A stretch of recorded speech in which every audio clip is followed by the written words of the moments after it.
안녕하세요. 과학 맛집의 민영쌤입니다. 오늘도 맛있는 과학 수업 한번 진행해 보도록 하겠습니다. 우리 본격적인 수업 진행하기 앞서서 일단 먼저 복습을 한번 하고 바로 시작을 할게요.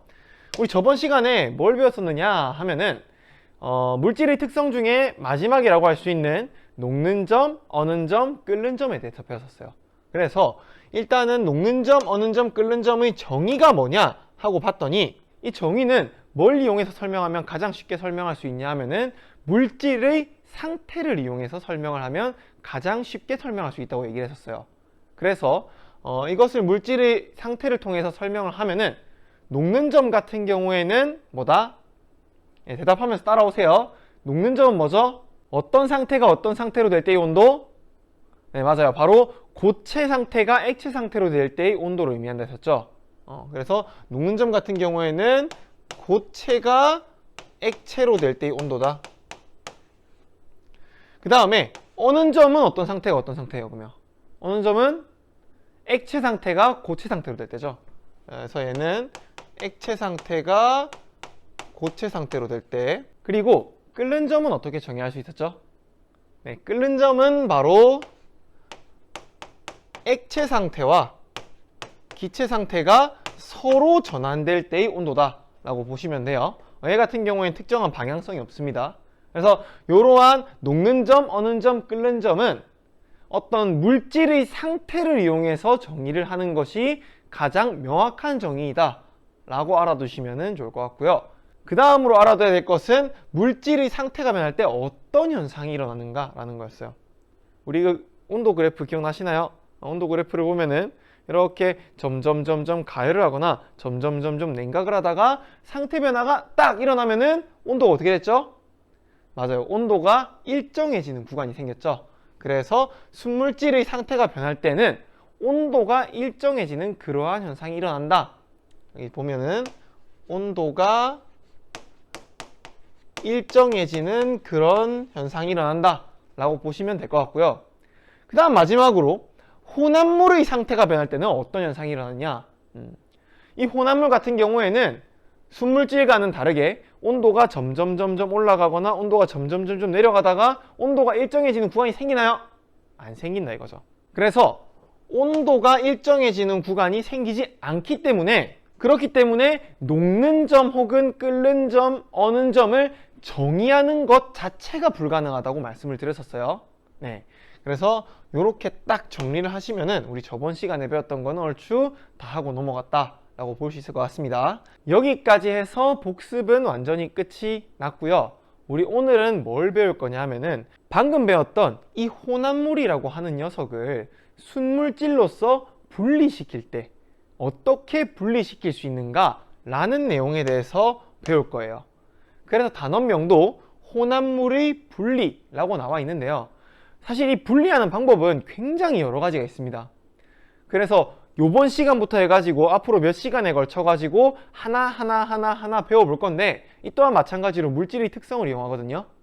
근데 그 중에서도 가장 첫 번째로 배워볼 것은 끓는 점을 이용해서 이 혼합물을 분리하는 방법에 대해서 배울 거라는 거죠. 그럼 바로 한번 수업 시작해 보도록 하겠습니다. 자, 그림을 보시면은 뭐가 보이나요? 이거 뭐죠? 염전이죠, 그쵸? 우리 이 바닷물로부터 소금을 이렇게 얻어내는 그런 과정이란 말이에요. 이 과정이 가장 대표적으로 어떤 혼합물질인 소금물을 물과 소금으로 분리를 하는 그런 과정에 해당이 되는 것이죠. 그러면 도대체 어떤 원리를 이용해서 이렇게 소금과 물을 분리를 할 수 있을까라고 생각을 해보면은 이 과정에 대해서는 우리가 어느 정도 인지를 하고 있죠. 알고 있죠. 어떻게 이 바닷물에서 소금을 분리해내나요? 어떻게 분리를 해내느냐 하면은 일단 먼저 소금물을 얇게 펴줍니다. 바닷물을 얇게 펴준 다음에 이렇게 쓱쓱 긁으면서 소금물 중에서 물만 증발을 시키는 거죠. 물만 증발을 시켜서 최종적으로는 소금만 남기게 되는 그런 과정이란 말이에요. 그런데 이 과정에는 한 가지 크나큰 단점이 있습니다. 그게 뭐냐 하면은 오래 걸린다는 거예요. 이 물이라는 것이 물론 넓게 펼쳐놨으니까, 그리고 햇빛이 쨍쨍하니까 비교적 빠르게 증발할 수는 있겠죠. 하지만은 그래도 오래 걸려요. 이 소금물을 조금 더 빨리 분리해 보고 싶다 라고 한다면은 어떻게 해주면 되냐면은, 일단은 비커에다가 소금물을 딱 담아줘요.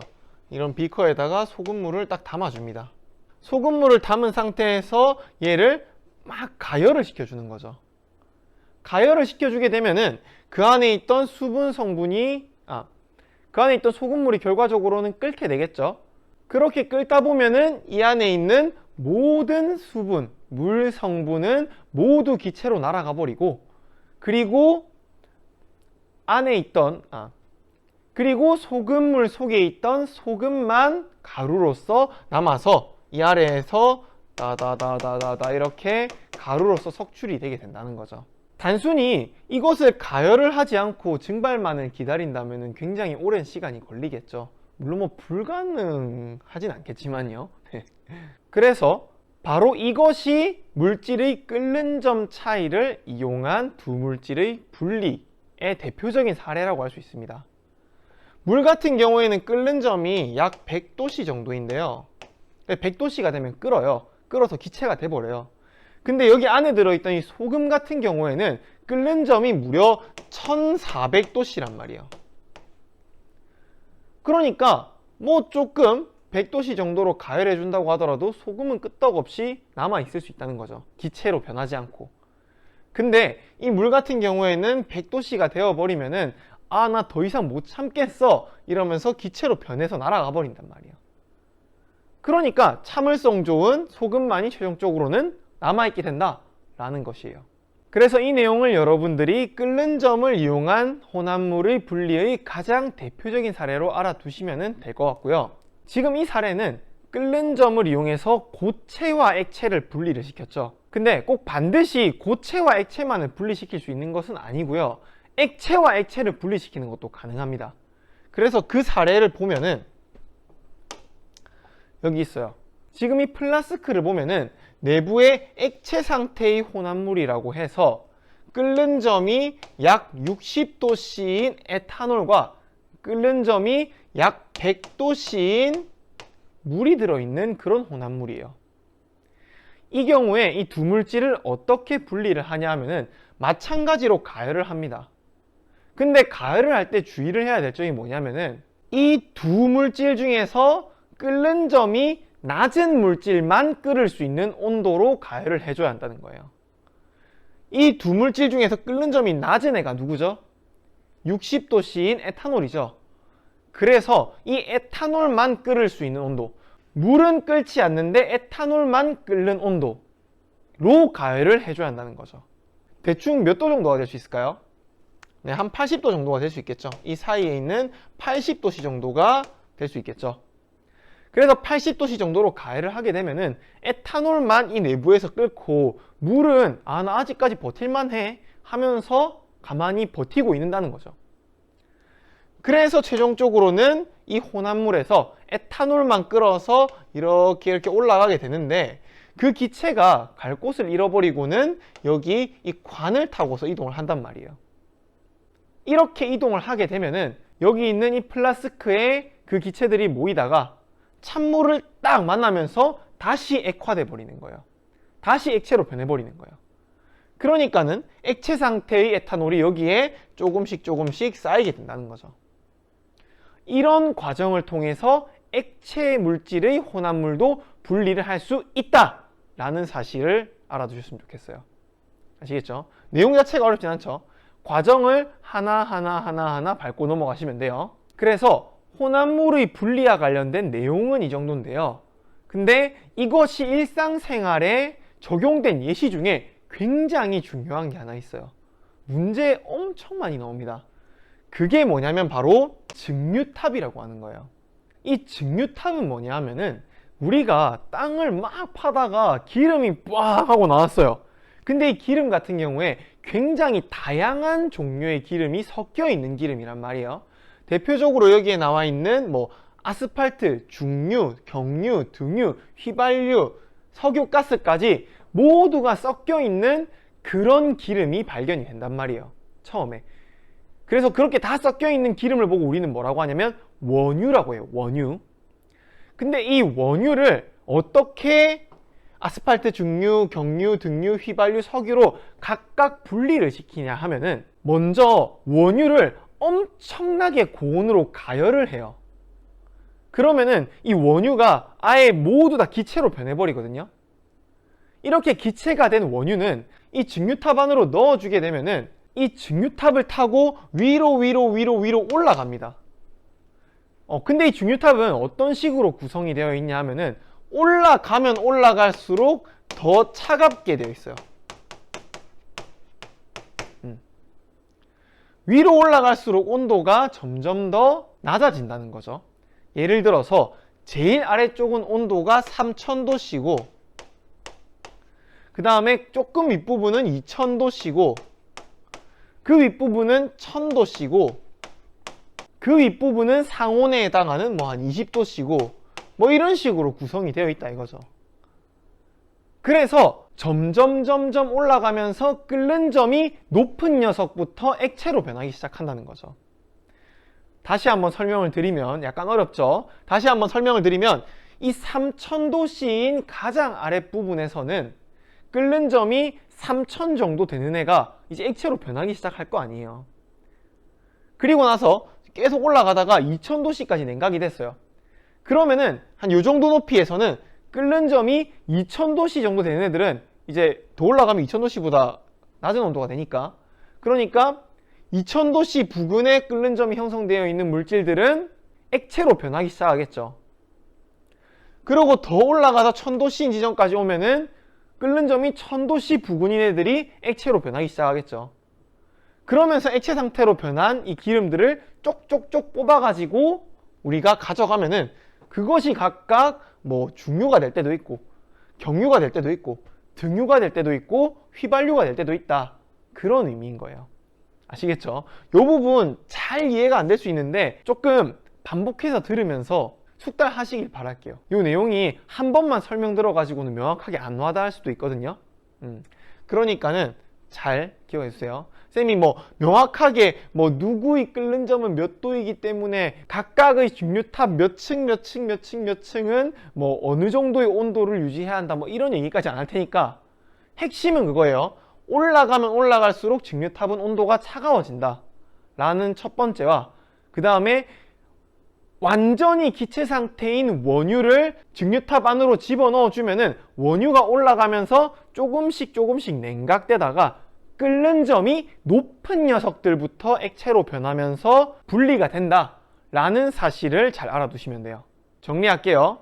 1번, 증류탑은 올라갈수록 차다 라는 게 첫 번째고요. 그 다음에 두 번째는 기체 상태의 원유를 증류탑에 넣어줘서 올려보낸다.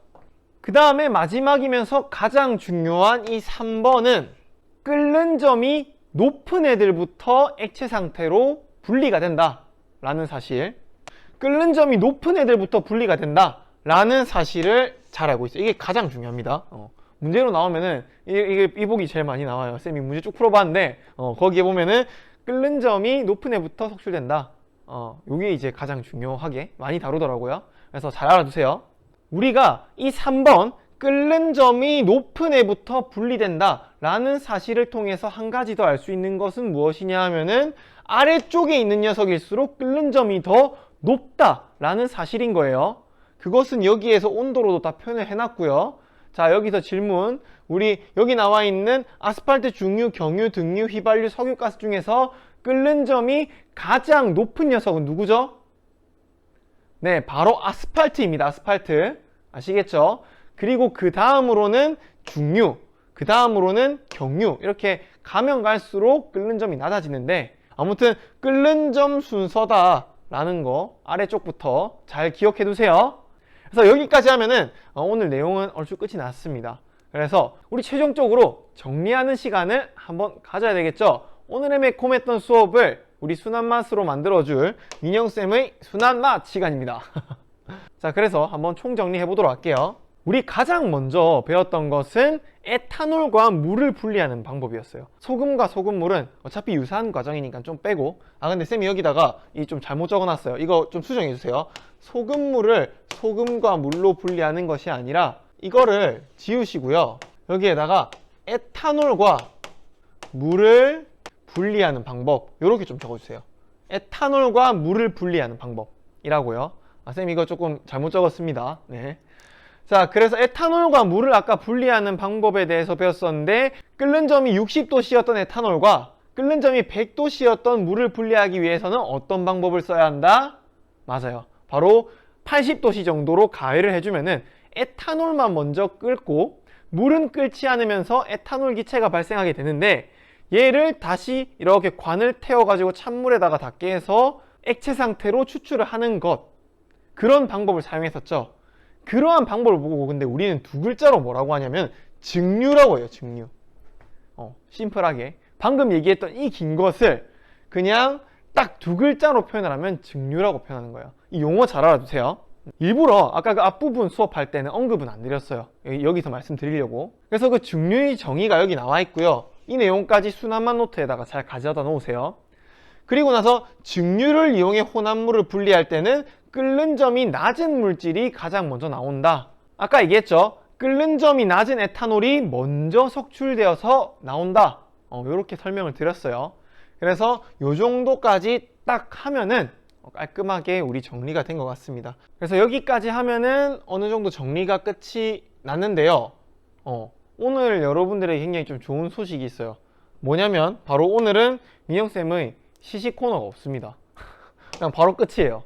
왜 없냐 하면은 사실 이 부분은 문제화 시키기에는 여러분들이 조금 더 다양한 물질의 특성들을 이용을 해서 혼합물을 분리하는 방법들을 다 배운 다음에 그러한 내용들을 복합적으로 사용해서 해결하는 문제들이 많기 때문에 얘만 알아서 딱 푸는 뭐 그런 문제들은 그렇게 많지 않더라고요. 뭐 굳이 하나 꼽는다면 아까 그 중류탑과 관련된 문제 정도가 있는데, 그거가 관련된 내용은 따로 선생님이 좀 뒤에서 다시 정리를 한번 해드리도록 하겠습니다.